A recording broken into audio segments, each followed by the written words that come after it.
બુલેટિનમાં આપનું સ્વાગત છે। જોઈએ આજના સમાચાર।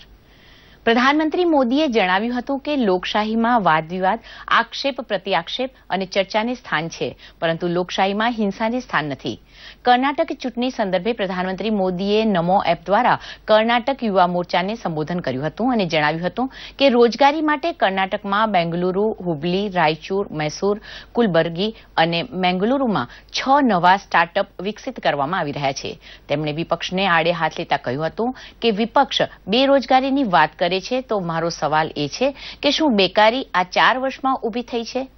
કોંગ્રેસે 10 વર્ષમાં બેકારી ટાળવા કોઈ કામ કર્યું નથી, તે કોંગ્રેસે સ્વીકારવું જોઈએ અને પહેલાની સરખામણીમાં આજની સરકાર ઝડપથી ઇન્ફ્રાસ્ટ્રક્ચર વિકસાવીને રોજગારી વિકસાવી રહી છે। ટેકનોલોજીનો વિરોધ કરતા પક્ષો પર નિશાન તાકતા પ્રધાનમંત્રીએ જણાવ્યું હતું કે તમામ ટેકનોલોજી તે પછી આધાર કાર્ડ હોય કે ઈવીએમનો વિરોધ થઈ રહ્યો હોય, હાલમાં આર્ટિફિશિયલ ઇન્ટેલિજન્સનો યુગ ચાલી રહ્યો છે ત્યારે ભારત તેમાં પાછળ ન રહી શકે। ઉલ્લેખનીય છે કે પ્રધાનમંત્રીએ નમો એપ દ્વારા કિસાન મોરચા અને મહિલા મોરચા સાથે પણ સંવાદ સાધ્યો હતો। કર્ણાટકમાં ચૂંટણી પ્રચાર ચરમસીમાએ છે ત્યારે સતત કાર્યકર્તાઓ સાથે સંપર્કમાં રહી પ્રધાનમંત્રી તેમનો ઉત્સાહ વધાવી રહ્યા છે। દેશના 13 રાજ્યો તથા પૂર્વોત્તરમાં આગામી 24 કલાક દરમિયાન ભારે આંધી તથા તોફાન અને વરસાદની આગાહી હવામાન વિભાગ દ્વારા કરવામાં આવી રહી છે। આથી ખરાબ હવામાનને પગલે સતર્કતા રાખતા હરિયાણાની શાળાઓમાં 2 દિવસ માટે શાળાઓ બંધ રાખવાનું એલાન કરવામાં આવ્યું છે। દેશમાં જમ્મુ કાશ્મીર, હિમાચલ પ્રદેશ, ઉત્તરાખંડ, પંજાબ, હરિયાણા, પશ્ચિમી ઉત્તર પ્રદેશ, અસમ, નાગાલેન્ડ, અરુણાચલ પ્રદેશ, મિઝોરમમાં ભારે વરસાદ અને વાવાઝોડાની શક્યતા છે।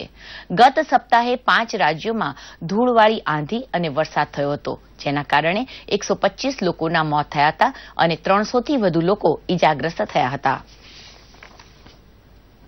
ઉપરાષ્ટ્રપતિ વેંકૈયા નાયડુ પોતાના પ્રથમ વિદેશ પ્રવાસ અંતર્ગત ગ્વાટેમાલા પહોંચ્યા હતા, જ્યાં એરપોર્ટ ખાતે ગ્વાટેમાલાના વિદેશ મંત્રી સાન્દ્રા જોવેલે તેમનું ઉષ્માભર્યું સ્વાગત કર્યું હતું।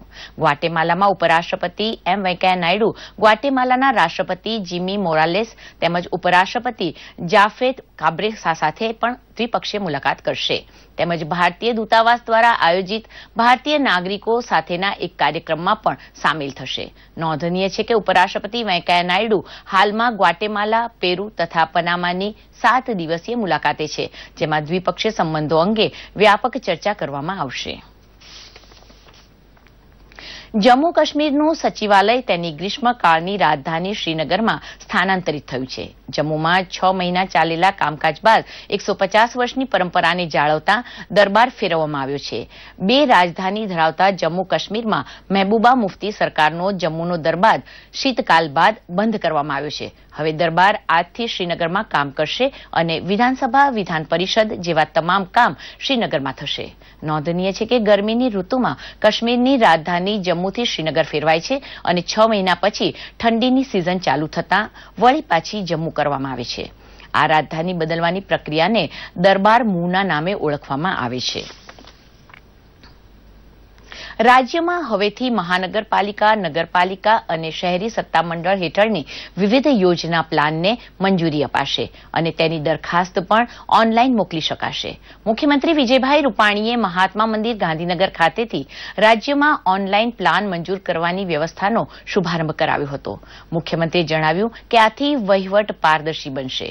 સરકારના પુલો, તળાવો, બિલ્ડિંગો, વિવિધ બાંધકામ, રોડ, ગટર સહિતના અનેક પ્રોજેક્ટની મંજૂરી માટે હવે કોન્ટ્રાક્ટરો સહિત અરજદારોને સરકારી કચેરીના ધક્કા ખાવા પડશે નહીં। કોઈપણ જગ્યાએથી ઓનલાઈન અરજી કરી શકાશે, જેને ઓનલાઈન ડેવલપમેન્ટ પરમિશન સિસ્ટમ નામ આપવામાં આવ્યું છે। આ રીતે રાજ્યમાં ડિજિટલ યુગમાં વધુ એક ડગ આગળ વધાર્યું છે। મુખ્યમંત્રી વિજયભાઈ રૂપાણીએ આજે મહેસાણા જિલ્લામાં આવેલા સતલાસણાના ટીંબા ગામે જળ સંચય અભિયાનનો પ્રારંભ કરાવ્યો હતો। મહેસાણા જિલ્લામાં 2100 જેટલા જળ સંચયના કામો થશે અને તેમાં અંદાજિત રૂપિયા 1255 લાખનો અંદાજિત ખર્ચ થશે।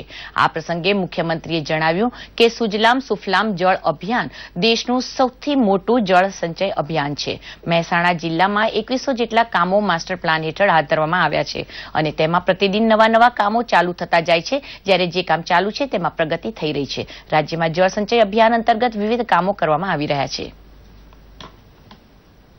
અને આ સાથે સમાચાર બુલેટિન સમાપ્ત થયું।